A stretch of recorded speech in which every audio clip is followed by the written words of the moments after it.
Recientemente hice mi primera animación 3D usando el software Maya, que sería más o menos como el primo tuneado de Blender, y el día de hoy les voy a compartir cómo ha sido todo el proceso para poder sacar este cortometraje animado. Así que sin más que decir, damas y caballeros, empecemos con el vídeo. Antes de nada, un poquito de contexto. ¿Por qué mierdas he decidido usar Maya en vez de Blender para llevar a cabo este proyecto? Pues básicamente porque en el sitio en donde estoy estudiando animación me enseñaron a usar este programa, y como en ese momento estaba acostumbrado a utilizarlo, pues pensé que sería una buena idea sacar algún proyecto con este software. Aunque bueno, algo de Blender también he usado, pero solo para cosas puntuales. La verdad es que no he tenido mucho protagonismo, que digamos. Y ahora que ya finalmente lo he terminado, puedo decir que te sorprendería bastante la cantidad de fases que he tenido que pasar. Pero vamos por el principio.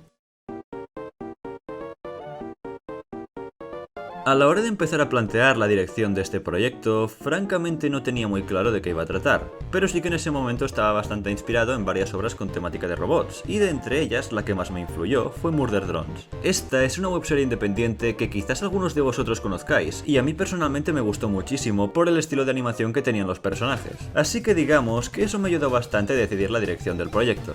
La trama que se me vino a la mente trataba sobre dos robots que estarían a cargo de testear un experimento, llamados Rob y Robbie. Estos se la pasarían discutiendo porque, spoiler, no se llevan muy bien, hasta que finalmente uno de ellos decide activar el experimento usando a un sujeto de pruebas con forma de slime, y ahí terminaría el corto. Entonces, ahora que ya tenía una idea de la temática, la siguiente fase era empezar a hacer bocetos conceptuales y diseñar el storyboard de cómo iba a ser la animación, porque eso es lo que hacen la mayoría de estudios exitosos para poder sacar proyectos con un mínimo de sentido. Pero como a mí me gusta complicarme la vida y no sé dibujar, digamos que esta fase me la pasé un poco por el forro, aunque bueno, sí que hice una especie de mini boceto 2D del estilo que van a tener los personajes, del cual para el diseño del cuerpo me basé en los robots de los Mitchell contra las máquinas, y para las expresiones faciales, pues, bueno, ya sabéis. Y ahora que ya tenía una base visual con la que apoyarme, empecé a escribir un guión sobre los diálogos que iban a tener los personajes. Porque sí, estos iban a tener voces, y eso me trajo varios problemas en el proceso. Más adelante os cuento. Que a ver, el guión tampoco es que fuera demasiado largo, ya que estamos hablando de un corto animado de más o menos minuto y medio. Así que solo era para poder dar algo de contexto a la trama. Porque sí, gente, esto tiene lore.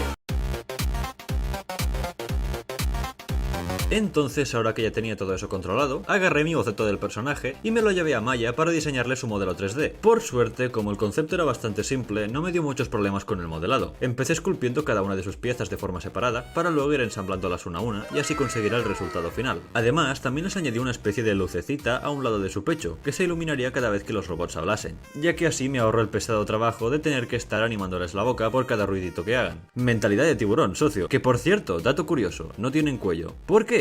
Pues porque su cabeza cuenta con un campo magnético que les permite seguir funcionando sin tener que estar acoplado a su cuerpo, y así pueden moverse más fácilmente gracias a un mecanismo interno muy complejo de explicar. No es porque me diera pereza diseñarles un cuello, para nada. Y ahora que ya tenía el modelo listo, tocaba riguearlo, y no, esta vez el Mixamo no ha sido el protagonista, ya que para cosas más precisas creo que ya va siendo hora de que aprenda a espabilarme.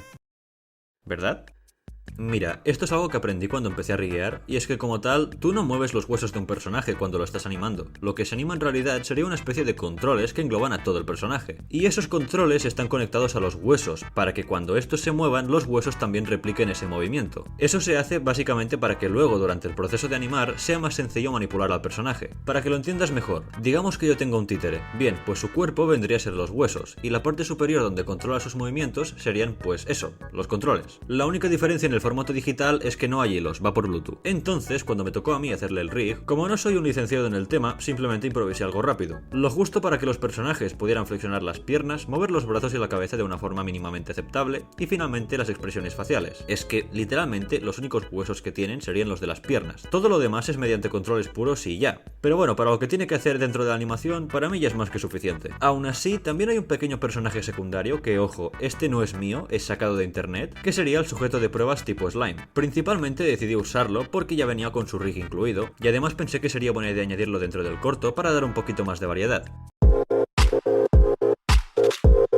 Entonces ya tenía finalmente el set de personajes listo para la acción, así que ahora tocaba diseñar el ambiente. Empecé modelando varios props decorativos, algunos fueron más sencillos de hacer y otros no tanto. Y luego monté un escenario en donde se iba a desarrollar toda la trama. La idea era darle un toque de laboratorio de sala de pruebas con un estilo low poly. Y después de preparar las texturas, vídeos de fondo y demás cosas, pues realmente estoy satisfecho con el resultado. Y una vez que estaba todo listo, por fin pude empezar a animar. Y durante toda esa fase probé de aplicar varios truquitos para que la animación fuera más dinámica. El primero era el Squash and Stretch. Este truco consiste en que por cada movimiento que haga el personaje, este se exagere ligeramente. Por ejemplo, si yo quiero que una pelota rebote contra el suelo, en el caso de que lo hiciera de manera normal, pues apenas causaría impresión. En cambio, si cuando está cayendo la estiro un poquito y luego cuando esta toque el suelo la espachurro un poco, todo ese efecto a cámara rápida hace que le dé más vida a la animación. Entonces, esta misma base también se la apliqué a los personajes. Por ejemplo, cuando Rob, sí, este es Rob, se asusta o ve algo que le llama la atención, primero contrae todo su cuerpo hacia abajo y luego suelta toda esa energía estirándose hacia arriba. Y bueno, en el caso del slime animado, pues claramente se aprecia este tipo de efecto. Esto es algo que no parece muy importante, pero luego en cámara rápida se aprecia muchísimo. Y hablando de cámaras, precisamente el segundo truquillo, que también ayuda mucho, trata sobre eso. Básicamente consiste en evitar que la cámara casi nunca se quede quieta. Siempre es mejor que si se tiene que enfocar una zona en concreta, la cámara esté moviéndose constantemente hacia un lado o haciendo un ligero zoom hacia adelante o hacia atrás. Así no das la sensación de que lo que estás viendo está grabado con un trípode. Pero eso no se aplica solo a la cámara, sino que a cualquier objeto en la escena, ya que siempre es importante que si un personaje tiene que estar quieto en un mismo sitio, este tenga ligeros movimientos que ayuden a transmitir que el personaje, pues, no está muerto. Por ejemplo, cuando Robbie se gira con su silla, por un momento parece que se para en seco, pero no, la silla sigue moviéndose, solo que a un nivel mucho más lento que antes. Lo que pasa es que a la ligera no lo puedes notar porque la animación va muy rápido y el foco de atención está en su cara, no en la silla. Entonces nada, me puse manos a la obra y fui aplicando cada uno de estos truquillos en todo el proceso de la animación. Y bueno, una vez que esta parte ya está terminada, lo demás es más fácil, ¿no?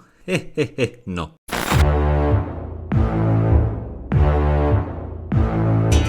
Luego vino la etapa de renderizado, que consiste en ir calculando toda la animación con sus sombras, luces, reflejos y efectos varios para poder exportarlo todo junto en una imagen. Y claro, todo eso al PC le cuesta, sobre todo a su gráfica y a su CPU. Así que nada, por sacar cada uno de los frames me tardaba unos 9 minutos. Y mi yo de hace unas semanas, que no tenía ni idea de cómo configurar un render, se lo tomó en plan: nah, eso no es nada, lo dejo trabajando toda esta noche y mañana lo tendré listo.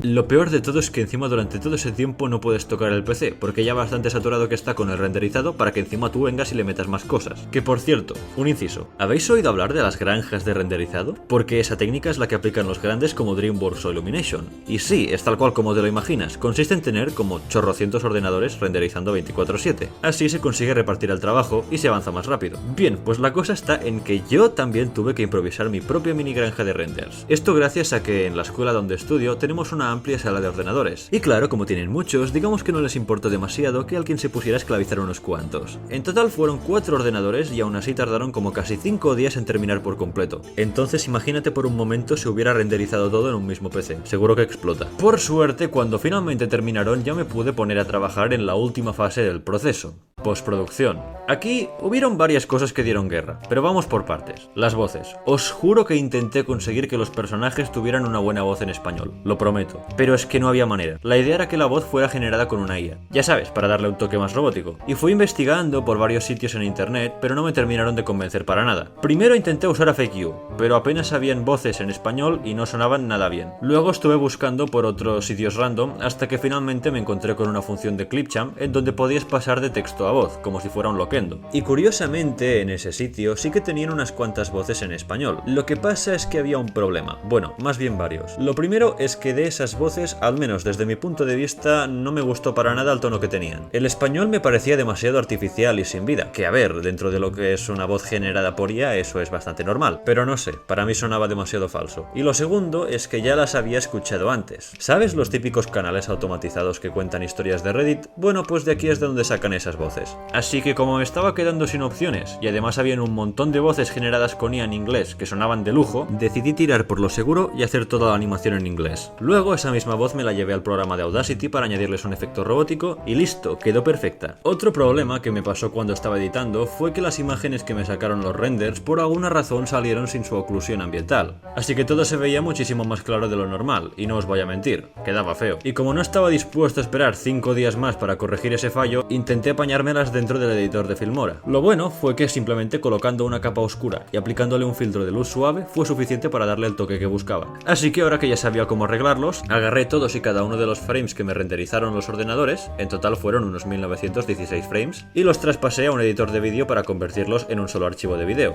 Y ya después de eso fui añadiéndoles sonidos, las voces y músicas sacadas de internet, siempre intentando que no tengan copyright, no vaya a ser que alguien se vaya a poner violento. Y ahora sí, renderizar, y después de un buen rato...